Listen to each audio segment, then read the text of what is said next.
मोक्षमार्गस्य नेतारं वेतारं कर्मभूभृतां ज्ञातारं ईश्वतत्त्वानं वन्दे तद्गुणलब्धे। दशलक्षण महापर्व के चौथा दिन उत्तम शौच धर्म है। जैसे कि हम लोग 3 दिन से भी जानते हैं कि क्रोध आदि कषायों के अभाव से जो निज स्वभाव है उसकी प्रकटता होती है, वह क्षमादि 10 गुण है। तो ये 4 कषाय जो है क्रोध, मान, माया, लोभ, ये 4 कषाय के कारण से ही संसार की तीव्र दशा, तीव्र बंधन होने का निमित्त बनते हैं। अनंतानुबंधी कषाय, अप्रत्याख्यानबंधी कषाय, प्रत्याख्यान कषाय और संजन रूपी जो क्रोध, मान, माया, लोभ कषाय है, इन्हीं कषायों के द्वारा हमारे रोज नित्य जीवन में बहुत सारे पाप का संग्रह होता है। कि तत्वार सूत्र में जो बंध का कारण बताया है, कषायत्व, कषाय के कारण भी ही बंध होता है। नित्यात्व और अज्ञान, ये कषाय के कारण से ही संसार बंधन का या कर्म बंधन का निमित्त बनता है। हम लोग ये 10 दिन के अंदर 10 गुणों का, 10 भावों का या 10 लक्षणों का जैसे हम जानते हैं, वैसे ही इस समय में तत्वार सूत्र का विशेष रूप से वाचना या एक एक अध्याय का अर्थ सहित पढ़ना या पढ़ाना, वाचना करना या सुनना, वो भी विशेष पुण्यदायी है।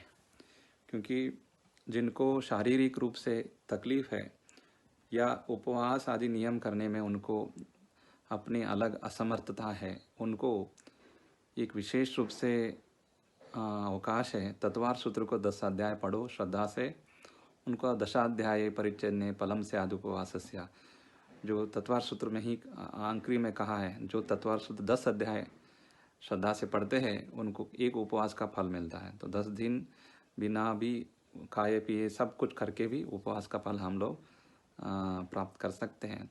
तो तत्वार सूत्र में हमारे जितने सारे संसार की संशय है, विकल्प है, अनुमान है, इन सब की निराकरण या उसका उत्तर, समाधान इसमें है। हमारे में चारों अनुयोग है, प्रथमानुयोग, करणानुयोग, चरणानुयोग, द्रव्यानुयोग। इन अनुयोगों के लिए अलग अलग शास्त्रों की रचना हमारे आचार्यों ने किया है। फिर भी अगर चारों अनुयोगों का अगर एक जगह पर हमको ज्ञान की प्राप्ति करना है, अब चिंतन करना है, जानना है, तो एक तत्वार सूत्र को अगर श्रद्धा से पढ़े, तत्वार सूत्र को समझे, तो हमारे चारों अनुयोगों का ज्ञान जो होता है, इसलिए इसको मोक्ष शास्त्र कहा है। मोक्ष जाने के लिए हमको चारों अनुयोगों का, द्वादशांग शास्त्र का समझना जरूरी है। जब मति श्रुतम, मति ज्ञान के पूर्वक श्रुत ज्ञान प्राप्त करके, श्रुत ज्ञान के बाद है उसको हम ध्यान, तपस्या ये सब करते हुए धर्म ध्यान में लगाकर अपने मोक्ष की जो कारण बनने वाला ध्यान है, शुक्ल ध्यान, उस रास्ते पे चलने के बाद हमारा मोक्ष की प्राप्ति होती है बोलते हैं। तो इन सभी विषयों को तत्वार सूत्र में विशेष कहा गया है। बहुत से सारे लोग पूछते हैं, सबसे शंका करते हैं कि अलग अलग संप्रदाय में एक ग्रंथ को पढ़ो, सारे उनका विषयों का संग्रह मिलता है, बाइबल हो, कुरान हो, भगवद गीता हो, उपनिषद हो। तो लेकिन हमारे जैनों के लिए इतने सारे आचार्य और इतने सारे ग्रंथ है, तो हम उनको कितने सारे ग्रंथ को पढ़ने के लिए हमारे एक जीवन भी कम पड़ता है। फिर हम ऐसे कैसे इन सारे ग्रंथों को अध्ययन करें, स्वाध्याय करें। तो उनके लिए आचार्य लोगों ने कहा है, अब सारे ग्रंथों को पढ़ने में जितना प्रयास लगाओगे, उससे ज़्यादा प्रयास अगर एक तत्वार सूत्र ग्रंथ को अध्ययन करने में, उसको जानने में अगर समय लगा दिया, तो चारों ग्रंथों का, चारों अनुयोगों का और द्वादशांग शास्त्र की पूरे जानकारी इसमें मिलता है। इसमें केवल हमारे धर्म की आगम की विषय नहीं है। पहला अध्याय में सम्यक दर्शन की इसमें विचार है। दूसरे अध्याय में तो जीव के बारे में जो विशेष वर्णन है, तो उसमें आज के जो बायोलॉजी साइंस पढ़ने वाले बच्चे हैं, जीव कैसे उत्पत्ति होते हैं, अंडे प्रकार के उत्पत्ति होते हैं, समूर्चन जीव प्रति होता है, जो हम लोग बैक्टीरिया, वायरस और मनुष्य कैसा पैदा होता है, और 2 इंद्रिय वाले प्राणी कैसे होते हैं, 3 इंद्रिय वाले कैसे होते हैं, 5 इंद्रिय के मनुष्य और प्राणी कैसे उत्पन्न होते हैं, ये लोग कहाँ कहाँ रहते हैं, जीव सारे विश्व में, सारे लोक में हैं कि मनुष्य लोक में हैं, त्रियंच पले तो जानवर बन के भी जीव बने रहते हैं जीव, और नरक में जीव रहते हैं, स्वर्ग में रहते हैं। तो इस लोक में कहाँ कहाँ जीव की उत्पत्ति होते हैं, ऐसे जीव शास्त्र हो, और नरक की जो वहाँ का विवरण, और देवगति में कैसे कैसे लोग रहते हैं, वो लोगों का व्यवस्था क्या है, नरक में रहने की व्यवस्था क्या है, त्रियंच प्राणी कैसे रहते हैं, मनुष्य मध्य लोगों के बारे में कहते हैं, मध्य लोक में मनुष्य लोग कैसे रहते हैं, त्रियंच प्राणी कैसे रहते हैं, तो मनुष्य बनने का कारण क्या। फिर बाद में आश्रव के बाद में बोलते हुए मनुष्य बनना हो तो कैसे बनना है, त्रियंच बनना हो तो कैसे बनना है, नरक में जाना हो तो कैसे जाना है, स्वर्ग में जाना हो तो कैसे जाना है, संसार में कितना नदियाँ हैं, संसार में कितना पर्वत है, संसार में कितना समुद्र है। और इन सारे विषयों को, ये तो धर्म नहीं है, ये तो हमारा भौगोलिक परिसर, अपना प्रकृति के बारे में कहा है। तो हम जो शास्त्र समझने वाले धार्मिक लोग हैं, उनको तत्वार सूत्र इसको धार्मिक दिव्य ध्वनि का प्रतीक मोक्ष शास्त्र समझते हैं। लेकिन जो ज्ञानाभ्यासी होते हैं, जो विज्ञानी होते हैं, उनको तो इस तत्वार सूत्र एक बहुत बड़ा खजाना है। इनमें तो सारे सब चीज़ें, आप आज के हमारे बच्चों को पूछ पूछ लीजिए, तो उनको इन सब के बारे में, अगर आज को हम लोग इसको शास्त्र शास्त्र समझ कर हम समझते हैं, तो उनको बच्चों को समझ में नहीं आता। जब अगर उनको बोले कि इसमें अगर इसको जो अपने आज के समय में सब इंग्लिश में है, हिंदी में है, सब अपने अपने मातृभाषा में मिलते हैं, इसको एक बार ठीक से पढ़ लो, तुम्हारा साइंस बुक भी पढ़ो और हमारे धर्म की भी तत्वार सूत्र को पढ़ो, तो उनको ऐसे बहुत सारे विषय मिलेगा। वो लोग इतना खुश हो जाएंगे कि तत्वार सूत्र तो हमारा ये विज्ञान की किताब है, कि हम विज्ञान को पढ़ने के लिए अलग अलग जीव शास्त्र अलग और रसायन शास्त्र अलग अलग अलग किताब पढ़ना पड़ता है। लेकिन जैन धर्म में तो एक तत्वार सूत्र पढ़ो तो इसमें सब शास्त्र मिल जाएगा, समाज शास्त्र मिल जाएगा और इतिहास मिलेगा। तीर्थंकर प्रकृति का नाम बोलते हैं, 24 तीर्थंकरों का चरित्र आ जाएगा, 63 शलाक पुरुष हो जाएंगे। तो इतने सारे चीज़ तत्वार सूत्र में है। हम लोग तत्वार सूत्र का भी इस समय में वाचना और पढ़ना स्वाध्याय करना चाहिए। और जैसे कि 3 दिन तक हम लोग कषायों के विपरीत होने से क्या होता है हमारे स्वभाव में, ये सब जान लिया। आज चौथे दिन उत्तम शौच धर्म है। कहीं कहीं उत्तर भारत में या अन्य कहीं भी उत्तम सत्य धर्म का भी आज विशेष रूप से अनुसरण करते हैं।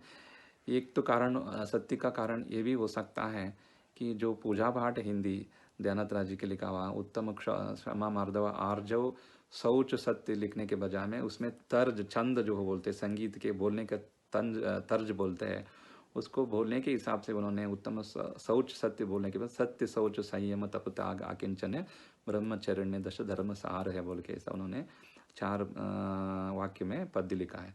हो सकता है वो पूजा पाठ के कारण से भी इन ग्रंथों में ये सत्य धर्म पहला आ गया, बाद में शौच आ गया। और अन्य कारण से भी कि आदमी सत्य झूठ तभी बोल सकते हैं अपने पास कोई छिपाने वाला चीज़ अगर कोई हो, तो वो इस चीज़ों को छुपाने के लिए ही झूठ बोलता है। वो छुपाने वाला चीज़ परिग्रह को छुपाने के लिए ही तो असत्य झूठ बोलता है। तो इसलिए पहले सत्य रख के बाद में उन्होंने परिग्रह को परिमित बनाने के लिए बताया। जैसे फिर भी हम तत्वार सूत्र मोक्ष शास्त्र को अपना मूल ग्रंथ मानते हैं, तो उसमें जो तत्वार सूत्र वाक्याकार ने सूत्र में लिखा है 9वें अध्याय में, तो उसके हिसाब से शौच सत्य मतलब चौथा शौच धर्म, 5वां सत्य धर्म है। शौच धर्म को अगर मानना है, शौच धर्म को प्राप्ति होना है, तो हमारे में निर्लोभ प्रवृत्ति, संतोष प्रवृत्ति और परिग्रह परिमाण प्रवृत्ति होने वालों को इस शौच धर्म का प्राप्ति होती बोल के आचार्य लोगों ने कहा है। तथा सूत्र में भी कहा है हम लोग सुचेर बहावः शौचः, सर्वासिद्धि ग्रंथ हो और अन्य भी जो आगे के ग्रंथ लिखा है उनमें सब भी यही वाक्य के बराबर की उन्होंने अर्थ लिखा है। सुचेर भावो मतलब जो निर्लिप्तता से आत्मा की परिशुद्ध परिणाम जो होते हैं और उनको हम शौच धर्म कहते हैं। सुचिर भाव, जो एक तो हम शौच बोले तो अपना मल विसर्जन आदि क्रिया के लिए हम लोग जो शौच शब्द का प्रयोग करते हैं, जो शरीर में हम लोग खाते पीते, इसका शरीर से बाहर जाना जरूरी है। अगर मल प्रवृत्ति अगर शरीर में से नहीं निकलता तो बीमारी का जड़ बनता है। डाइजेशन नहीं हुआ तो उसका लोगों को तकलीफ हो सकता है, तबीयत के लिए ख़राब हो सकता है बोलते हैं आचार्य आपने वैद्य लोग। तो जैसे कि शरीर की खाए हुए चीज़ अगर शुचिता के कारण, शुचि मल के द्वारा शुचि नहीं होता, तो शरीर के लिए नुकसान है। ऐसे अपने जो परमात्मा की प्राप्ति के लिए, अपने आत्मा को परमात्मा के रास्ते पे ले जाने के लिए अगर जो प्रयास करना चाहते हैं, उनको पहले हम जो अंदर मल है, क्रोध, मान, माय, लोभ, एक कषाय रूपी मल को पहले विसर्जन करना पड़ता है। जब तक कषाय को विसर्जन नहीं होता, तब तक हमारे निर्मल परिणाम नहीं होता है। इसलिए संतोष प्रवृत्ति वाले को ही शौच धर्म का प्राप्ति होती है। शौच धर्म को पालन करने वाले 24 प्रकार के परिग्रह को त्यागना पड़ता है। तो उत्कृष्ट जो शौच धर्म को पालन करने वाले दिगंबर मुनि है, उनका सभी प्रकार के द्रव्य रूप से, बाहिरंग रूप से सभी प्रकार के परिग्रह को त्याग करते हैं। तो 24 प्रकार के जितने भी परिग्रह का जो तत्वार सूत्र में कहा है, उन सबको त्याग करने के बाद वो अपने आत्मा के निर्मल परिणाम को ध्याते हुए, निर्मल परिणाम में रहते हुए आत्म साधना करते हैं। तो उसके बाद ही आगे का जो गुण है, सत्य हो, संयम हो, तप हो, ये सभी सिद्धि होती है। जब तक अपने संयम और तप सिद्धि करना हो तो निर्मल परिणाम संतोष प्रवृत्ति से होता है। तो हम सभी लोगों को, श्रावक लोगों को, फिर जब अपना संपत्ति प्राप्ति करते हैं, कोई उद्योग से पैसा कमाता है, कोई व्यापार से कमाते हैं, कोई अपना पित्रार्जित रूप से जो आया हुआ संपत्ति है उसको भोगते हैं। इस अन्य अन्य मार्ग से भी संपत्ति का संग्रह होता है। तो हमारे पूर्व पुण्य से भी किसी को ज़्यादा, किसी को कम, किसी को कुछ भी नहीं, ये सब हमारे पूर्व पुण्य है। लेकिन निर्लोभ प्रवृत्ति और जो संपत्ति को सदुपयोग करने वाले को पुनः बार बार मनुष्य गति मिलता है कि पिछले जन्म में अगर हमने इन सभी द्रव्यों को सदुपयोग किया था, चतुर्विध प्रकार के दान में उपयोग किया था, तो इस जन्म में भी हमको मनुष्य जन्म प्राप्त हुआ है। तत्वार सूत्र में कहते हैं अल्पारंभ परिग्रहत्व मानुषस्य। जो अल्प आरंभ, जो श्रावक है, अपने के लिए, अपने बच्चे के लिए, अपने परिवार के लिए, एक पीढ़ी, दो पीढ़ी, जितने भी अपने के लिए जितना निर्दिष्ट करके, निर्णय करके हमें इतना बस काफ़ी है, इसके लिए हिसाब से हमारे पास संपत्ति है, जमीन है, जायदाद है, पैसा है, जेवरात है, तो इसके बाद हमारे पास जो भी संग्रह होगा उसको हम सदुपयोग में करेंगे, मानव कल्याण के लिए उपयोग करेंगे। बहुत सारे एजुकेशन के लिए, स्कॉलरशिप के लिए, हॉस्पिटल बनाने के लिए और गौशाला के लिए, साधु सज्जनों की सेवा में, ऐसे बहुत सारे हैं। संपत्ति का उपयोग सिर्फ हम लोग Hong Kong, Holland, Poland, Singapore, America सब घूमने से, खर्च करने से पैसे का सदुपयोग नहीं होता है। उससे तो पाप के संग्रह होता है देखो। लेकिन पैसे का सदुपयोग करते तो पुण्य का संग्रह होता है।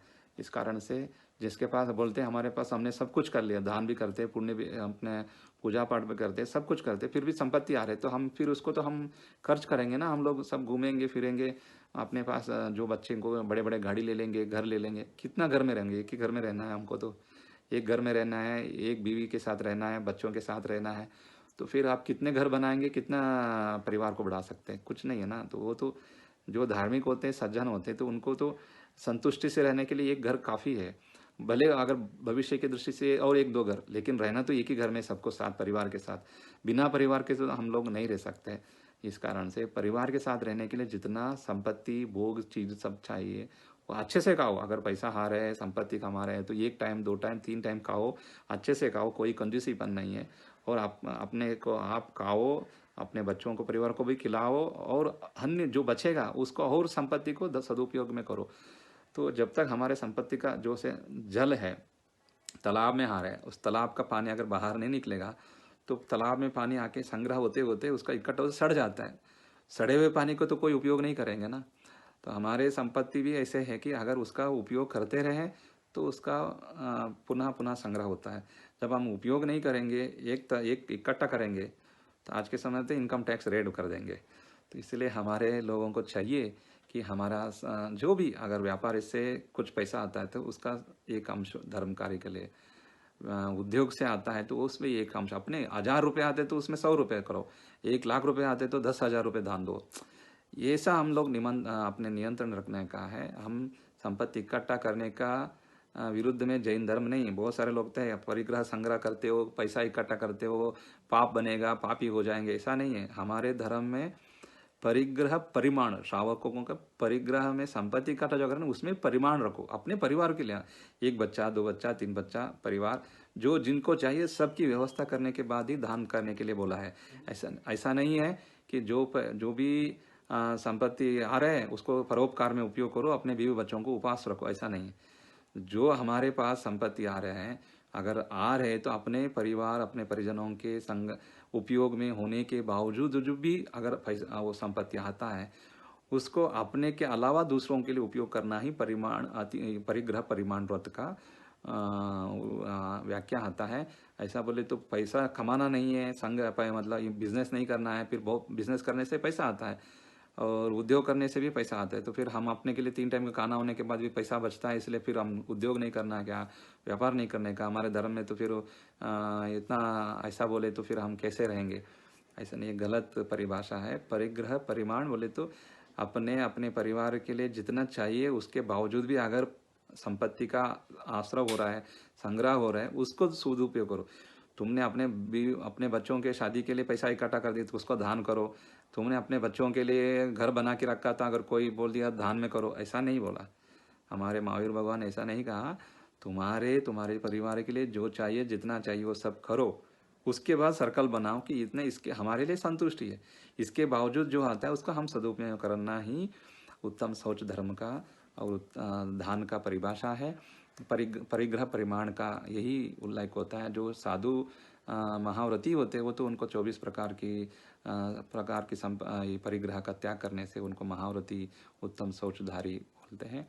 जो श्रावक होते हैं उनको अपने नित्य कर्तव्यों के साथ श्रावक धर्म को निभाते हुए व्यापार व्यवहार करके जो आता है उसका सदुपयोग करना चाहिए बोलते हैं।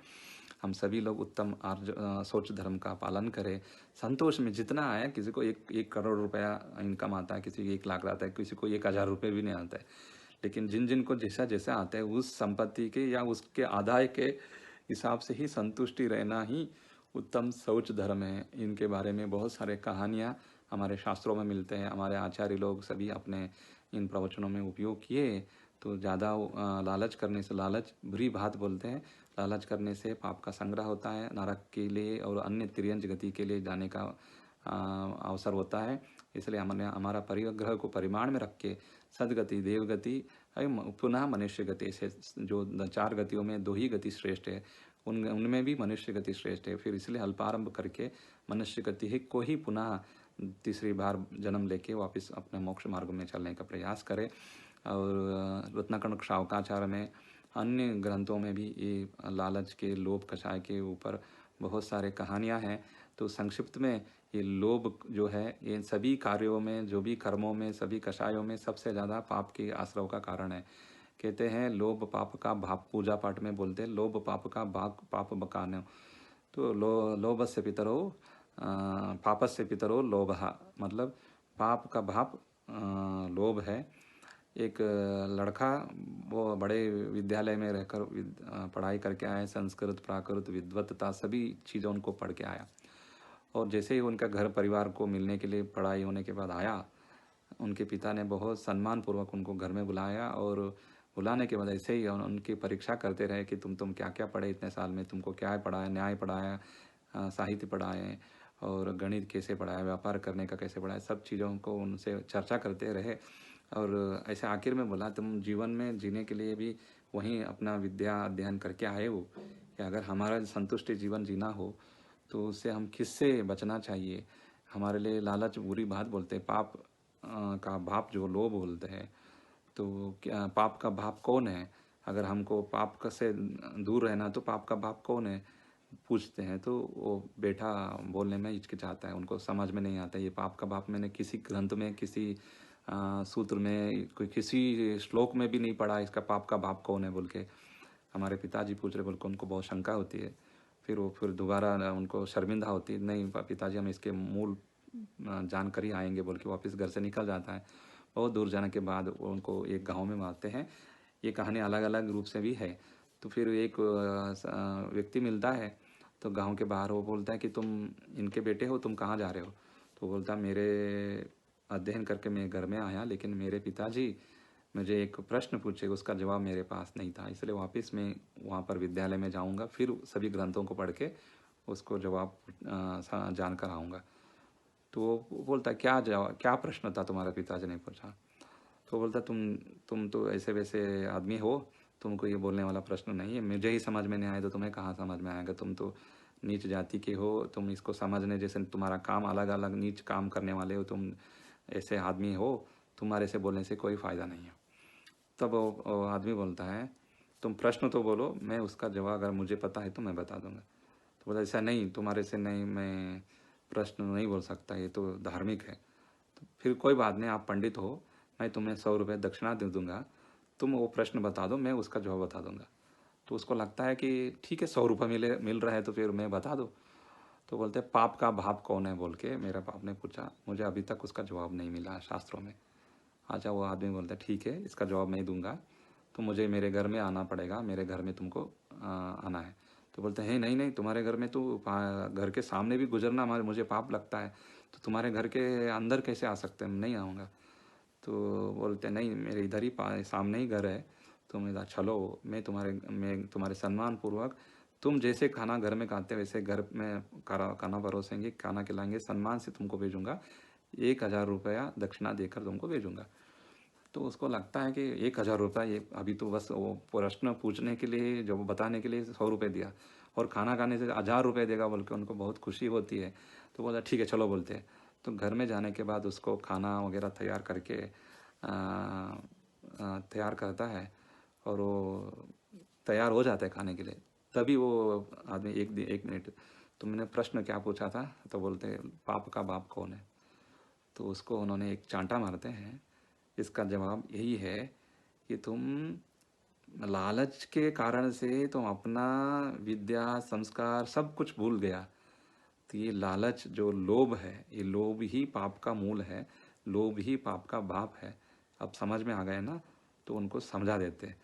तो उसका एक संक्षिप्त उदाहरण है कि मतलब सारे जितने भी हमारे पाप का संग्रह है वो लोभ के कारण से होते हैं। समझ लीजिए कोई चीज़ हमको पसंद आया, इच्छा हुई, मोहनी कर्म के कारण से ये सारा संसार है। 8 कर्मों में नाम प्रकृति 90 से भी ज़्यादा प्रकृति होने से भी वो बड़ा कर्म नहीं है, लेकिन मोहनी 2 ही भेद है, चारित्र मोहनी और दर्शन मोहनी, वो सबसे बड़ा कर्म है, पूरा संसार का बंधन का कारण है।